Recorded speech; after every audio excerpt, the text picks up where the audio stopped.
Picture this, you thrust to the same song for 2 years, she hates it, never told you. Now sex is broken and you're thrusting in silence, the rhythm in your head, the betrayal in your hips. I'm 25. She's 20, 2 years together. And I thought I was being thoughtful, being good, being the kind of lover who researches, who improves, who doesn't just stumble through intimacy like a teenager in the dark. When I started, I was stiff. Literal and figurative. No idea what I was doing, so I did what any modern man does. I Googled, how to be better at sex.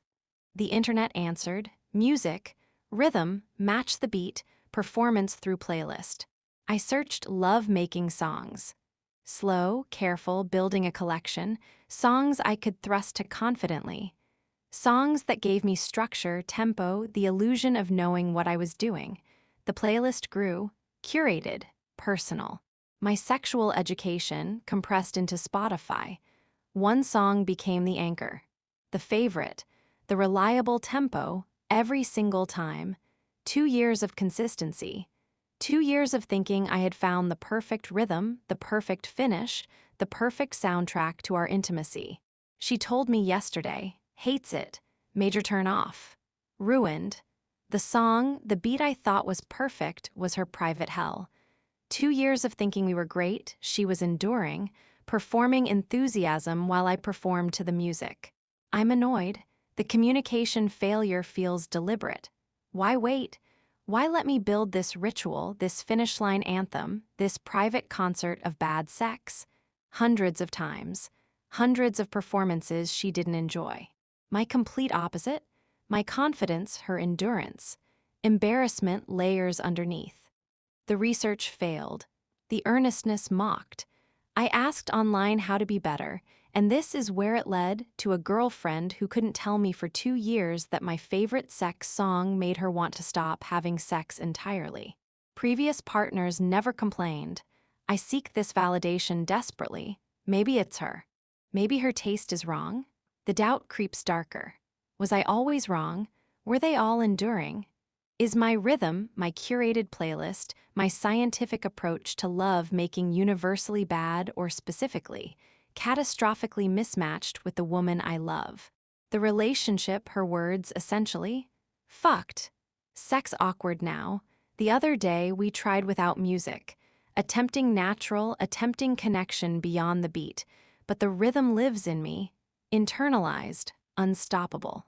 I was thrusting to silence, head banging to memory, the beat playing in my brain while my body performed for an audience of one who could see the ghost of the song in my hips. She recognized. Of course she recognized. 2 years of training, of synchronization, of perfect tempo, asked me to stop. I stopped. The silence was worse, devastating. The song I finished to, she despises. The synchronization I perfected, she endured. The research, the improvement, the earnest attempt to be good, all of it, soundtrack to her disappointment. I could have asked, should have asked, do you like the playlist? Any songs to add? Any songs to delete? The conversation I never had because I was too proud of my solution, too confident in my research, too busy thrusting to the beat to notice she wasn't dancing. 2 years. The song was perfect for me. For her, it was the reason sex needed fixing. And now I can't play it, can't think it, can't escape the rhythm in my head while she watches me fail at being natural, at being present, at being anything other than a man who learned sex from Spotify and executed it like a workout routine. Not to mention, I mentioned, previous partners, they never complained. But what does that mean? Complaint requires confidence. Requires knowing what you want, what you deserve, the ability to say, this doesn't work for me. Maybe they didn't have that. Maybe they endured too. Maybe I'm not a good lover who found a bad match. Maybe I'm just bad, and she was the first honest enough to tell me. The song itself, I won't name it. The shame is too complete. But it's out there.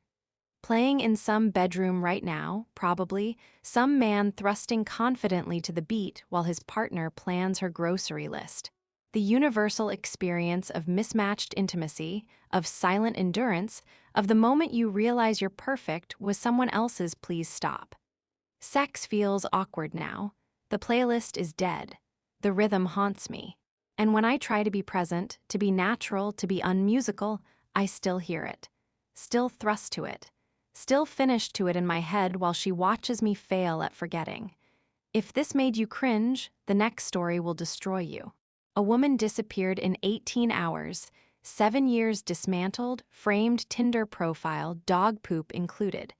Some betrayals are songs, some are symphonies of silence. Click now or find the link below. Until next time. Picture this: you buy Ancestry DNA kits for Christmas, mom freaks, parents fight upstairs, you're downstairs guessing which sibling has a different dad. Earlier this year. Sale. Great gift idea, personalized, scientific family bonding through spit tubes. 6 kits. Mom, dad, brother, 2 sisters, wrapped with care. Christmas Eve tradition. Everyone opens. Same time. Mom explodes. Unsafe chemicals. Danger. We explain no chemicals, just spit, science, the modern miracle of genetic revelation. She stays flustered. Shifting. Pivots. Only one kid needs testing. Same results. Resell the extras. Save money. The logic holes. The desperation obvious. We see it now, saw it then, didn't process fully. Later upstairs fighting, loud, angry, secret trattling, downstairs us. 5 siblings, 4 kits, 1 mystery, staring at each other. Who? Which one? The guessing game no one wanted. My money on my sister. The middle one. The one who looks different, acts different, the family outlier. Or me? The one who bought the kits, the chaos agent, the revealer of truths. Maybe I knew. Subconsciously. Maybe the sale called to me because something in me recognized the lie. Christmas ruined. Classic TIFU. The gift that unwraps family. The present that destroys past. We sit in the wreckage, kits unopened, parents screaming, bonds straining. Then miracle. Not the expected ending. Not the whore mom, not the secret affair dad, not the soap opera we constructed downstairs. My sister's father dead. Shortly after birth. Mom's grief, dark time, good friend helping through, love growing from ashes. The rest of us created from that love, that rescue, that second chapter. They never told. Too hard, too painful. The kits forced the conversation, forced the strength. Last night's stories, photos, first time shared, closer. The Christmas we'll never forget. The FU that became miracle. We're taking the tests now. Excited. The results matter less than the truth finally spoken. The family finally whole. Sorry mom isn't a whore. Sorry no secret dads. Just grief and love and the complicated beauty of how families actually form. If this made you gasp, the next story will finish you. A man thrust to the same song for 2 years, thought he was perfect, learned she hated it. Some revelations come in DNA. Some come in rhythm. Both destroy what you thought you knew. Click now or find the link below. Until next time. Picture this: 6 years in the dark, flashlights for cleaning, lamps and bathroom light, and the whole time the switch was right there. 6 years ago, halogen bulb burned, dim glow remained, bought replacement also dim. Conclusion. Unit bad, fan perfect though, gift, $400. Best air movement, quiet, worth keeping despite darkness. Despite bedroom with no natural light, despite living like cave people, we adapted. Opened windows daytime. Bedside lamps nighttime. Bathroom light auxiliary. Flashlights for searching, cleaning, the ordinary tasks of living made adventurous by poor visibility. Never as good as overhead, never right, but endured. Accepted. The cost of a great fan. This winter, decision made, replace the damn thing. But first, one last bulb try. 2 bad bulbs, unlikely but possible. Hope against experience. Up on ladder, installing. Remote in hand, the fan has a remote, always had, used daily for 6 years. Turning light on. And then, realization. The goddamn thing is dimmable. 6 fucking years. Inconvenience accepted. Darkness endured. Flashlights purchased, batteries replaced, lamps positioned, all because the remote, the same remote used constantly, had a dimmer setting. Set to low, always low, the bulb was fine. The unit was fine, we were fine, just dim the anger. At myself, at the obviousness missed, at the adaptation to unnecessary struggle, the acceptance of substandard living because checking the remote setting seemed too simple, too obvious, too beneath the complexity of the problem. Fuck me. Truly. 6 years of darkness, one button press from light. If this illuminated you, the next story will blind you. A man bought DNA kits for Christmas, revealed his sister's dead father, learned his family was built on grief and rescue.